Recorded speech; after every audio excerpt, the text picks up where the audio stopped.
کہ حضرت عمر رضی اللہ عنہ پتہ تھا انہوں نے خاص سی نا نبی پاک دی اس حدیث کے مطابق آپ دعا کرتے سن اللہ اے بخاری دے دی اسے اللہ کرو دعا کر دینے اللہم ارزقنی شہادتا فی سبیلکا وجعل موتی فی بلد رسولکا۔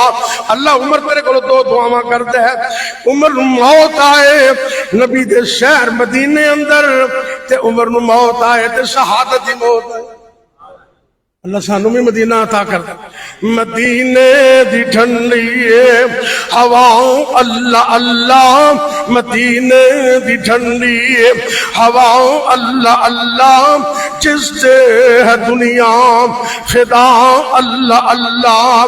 وہ شہر مدینے دیاں سونی گلیاں جتھے میرے آقا نے لائیاں نے تلیاں، وہ گلیاں تے سانو دکھا اللہ اللہ۔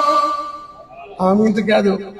او گلیاں تے سانو دکھا اللہ اللہ، مدینے دی ٹھنڈی ہواؤں اللہ اللہ۔ اب مسلم دی حدیث سن لے، حضرت معدان بن ابو طلحہ کہندے نے حضرت عمر بن خطاب رضی اللہ تعالیٰ عنہ نے جمعہ دن خطبہ دیتا ہے، آپ کہندے نے مینوں ایک خواب آیا ہے کہ مینوں ایک مرغ نے ٹھوکراں ماریاں نے، چنجا ماریاں نے، اللہ اکبر اللہ، تے مینوں لگدا ہے میری موت قریب ہے۔